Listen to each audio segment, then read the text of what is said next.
హైదరాబాద్ మంచినీటి నాణ్యతపై హైడ్రా ఫోకస్ పెట్టింది. సున్నం చెరువులో నీటి నాణ్యతపై ఫిర్యాదులు రావడంతో హైడ్రా పీసీబీతో పరీక్షలు నిర్వహించింది. ఈ టెస్టులో సంచలన విషయాలు బయటపడ్డాయి. సున్నం చెరువు నీటిలో కాలుష్యం ఉన్నట్టు గుర్తించింది పీసీబీ. నీటిలో సీసం, కార్డియం వంటి లోహాలు మోతాదుకు మించి ఉన్నట్టు గుర్తించింది. ఇక్కడ నుంచే మాదాపూర్, బోరబండకు తాగునీటిని సప్లై చేస్తున్నారు. గత కొంతకాలంగా సున్నం చెరువు నీటితోనే మాదాపూర్ పరిసర ప్రాంతాల్లో వివిధ విద్యాసంస్థల హాస్టళ్లకు నీటిని సప్లై చేస్తున్నారు. సున్నం చెరువు నీళ్లు తాగితే అనారోగ్యానికి గురయ్యే ప్రమాదం ఉందని పీసీబీ హెచ్చరిస్తోంది. ఈ నీటిని వినియోగించడంతో ప్రజల ఆరోగ్యంపై తీవ్ర ప్రభావం చూపనుందని వార్నింగ్ ఇస్తోంది.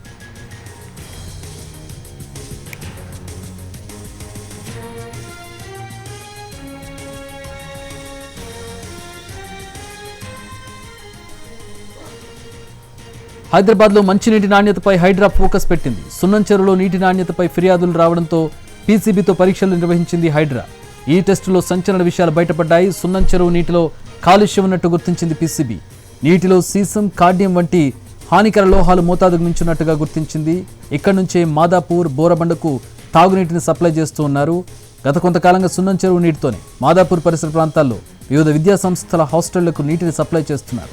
సున్నం చెరువు నీళ్లు తాగితే అనారోగ్యానికి గురయ్యే ప్రమాదం ఉందని పీసీబీ హెచ్చరిస్తోంది. ఈ నీటిని వినియోగించడంతో ప్రజల ఆరోగ్యంపై తీవ్ర ప్రభావం చూపే అవకాశం ఉంది. మా కరెస్పాండెంట్ రవి మనకు ఫోన్ లైన్లో జాయిన్ అవుతున్నారు. దీనికి సంబంధించి రవి, ఒక్క సున్నం చెరువు కాదు, హైదరాబాద్లో చాలా చెరువుల నుంచి తాగునీరు ఉపయోగించుకోవడానికి వెళ్ళేటటువంటి నీరు చాలా చాలా చోట్లకు వెళ్తూ ఉంటుంది. సమ్మర్ వచ్చిందంటే అది పీక్ స్థాయికి వెళ్ళిపోతుంది. ఏంటి, ఒక్క సున్నం చెరువుతోనే సరిపెడుతుందా? మిగతా చెరువులను కూడా ఈ రకంగా టెస్టులు చేసే పరిస్థితి ఉందా? దీనికి ఆల్టర్నేటివ్గా ఏం చెప్తోంది హైడ్రా? ముఖ్యంగా హాస్టల్ కానీ లేకపోతే హోటల్ కానీ అక్కడ ఎవరు అంతగా పట్టించుకునే వాళ్ళు ఉండరు. వాటర్ వస్తున్నాయా లేదా అని మాత్రమే చూస్తుండే వాళ్ళు ఉంటారు. సో ఇలాంటి పరిస్థితుల్లో ఎక్కువ స్థాయిలో వాటర్ కావాలి. హాస్టల్స్ లో దాదాపు వందలాది మంది స్టూడెంట్స్ ఉంటారు. నిత్యం హోటళ్లలో కూడా వందలాది మంది వచ్చి వెళ్తుంటారు. కాబట్టి వాళ్ళకు నీటి కొరత ఎక్కువ స్థాయిలో ఉంటుంది. ముఖ్యంగా సమ్మర్ తర్వాత, ఇప్పుడు ఆల్రెడీ సమ్మర్ లోనే నీటి కొరత ఎక్కువ స్థాయిలో ఉండేది. ఈ ఇటీవల వర్షాలు కూడా కురవలేదు కాబట్టి నీటి కొరత ఎక్కువ స్థాయిలో ఉంది.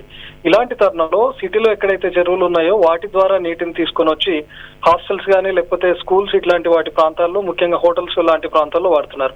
ప్రస్తుతం లేటెస్ట్ గా పీసీబీ గుర్తించింది ఏంటంటే, హైదరాబాద్ మాదాపూర్ పరిధిలో ఉన్నటువంటి 100 ఫీట్ రోడ్ సమీపంలో ఉన్న సున్నం చెరువులో ఉన్నటువంటి వాటర్ ను నియర్ బై ఉండేటటువంటి హాస్టల్లో అదేవిధంగా హోటళ్లకు వాడుతున్నట్లుగా గుర్తించారు. దీన్ని పీసీబీ కూడా టెస్ట్ చేసింది.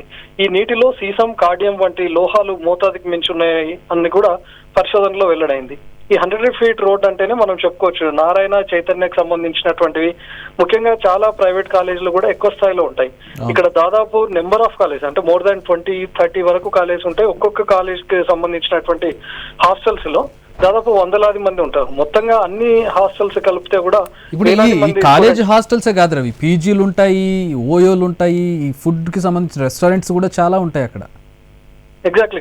చాలా మంది ఏంటంటే హాస్టల్స్ లో జాయిన్ అవగానే వాళ్ళకి అక్కడ ఉన్నటువంటి ఫుడ్ పడలేదు అని ఇంట్లో పేరెంట్స్ చెప్పగానే నియర్ బై ఉన్నటువంటి పీజీల్లో జాయిన్ అవ్వమంటారు.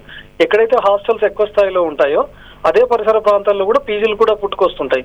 ప్రస్తుతం మనం చూస్తున్నటువంటి సున్నం చెరువు ఈ పరిసర ప్రాంతాల్లో కూడా ఎక్కువ స్థాయిలో హోటళ్లు ఉన్నాయి. అదేవిధంగా జూనియర్ కాలేజీలు, మిగతా డిగ్రీ కాలేజీలకు సంబంధించినటువంటి హాస్టల్స్, పీజీలు కూడా ఎక్కువ స్థాయిలో ఉన్నాయి. అంటే వేలాది మంది స్టూడెంట్స్ ఉంటున్నారు అటు హాస్టల్స్, పీజీలకు సంబంధించి. వీటన్నిటికీ సున్నం చెరువుకు నుంచి ఉన్నటువంటి వాటర్ నే సప్లై చేశారు. రీసెంట్ గా చాలా మంది హాస్టల్లో ఫుడ్ పాయిజన్ లాంటివి వింటూ ఉన్నాం.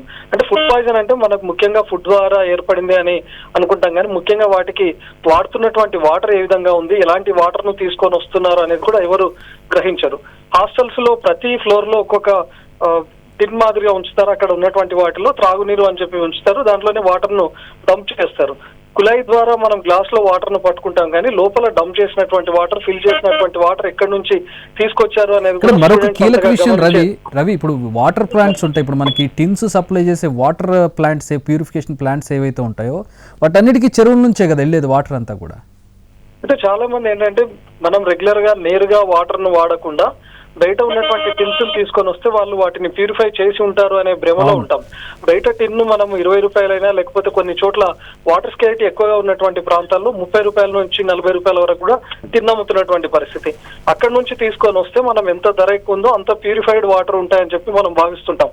కానీ వీటన్నిటికీ కూడా వాటర్ సప్లై అవుతుంది కూడా పూర్తిగా ఇట్లాంటి చెరువుల నుంచి, ప్రాంతాల నుంచే. వాళ్ళు కేవలం వాటర్ ను ప్యూరిఫై చేసినట్టు దానిలో క్లోరిన్ ను కలిపి మాత్రమే మనకు సప్లై చేస్తుంటారు, టిన్ లో కలిపి. మనం తీసుకొని వచ్చి చాలా మటుకు హోటల్లో వాడుతూ ఉంటారు. కొన్ని హోటల్స్ లో మనం చూస్తుంటే ఇది ప్రత్యేకంగా తాగునీరు, ఇది చేతులు కడుక్కునే నీరు అని పెడతారు, కానీ రెండు ఒకే చెరువు నుంచి వచ్చినటువంటి వాటర్ మాత్రమే ఉంటాయి. కేవలం క్లోరిన్ మాత్రమే కలిపి ఉంటుంది. మనం అందులో వచ్చినటువంటి స్మెల్ ను మాత్రమే చూసి ఇది అంతా ప్యూరిఫైడ్ వాటర్ గా భావిస్తాం. ఇదే పరిస్థితి హాస్టల్స్ లో కూడా ఉంటుంది. హాస్టల్స్ కి ట్యాంకర్ వచ్చి వాటర్ వేస్తున్నటువంటి క్రమంలో కూడా వాటర్ ను మేము ప్యూరిఫై చేస్తున్నాం, ఇదంతా ప్యూరిఫైడ్ వాటర్ అని చెప్పి ఒక భ్రమను కల్పిస్తారు. కానీ నేరుగా చెరువు నుంచి తీసుకొచ్చినటువంటి వాటర్ ని స్టూడెంట్స్ అందరికీ ఇవ్వడం మనం చూస్తూ ఉన్నాం. హాస్టల్స్ లో అదే పరిస్థితి కనిపిస్తుంది. ఈవెన్ ముఖ్యంగా హోటల్స్ లో కూడా ఇదే పరిస్థితి కనిపిస్తుంది.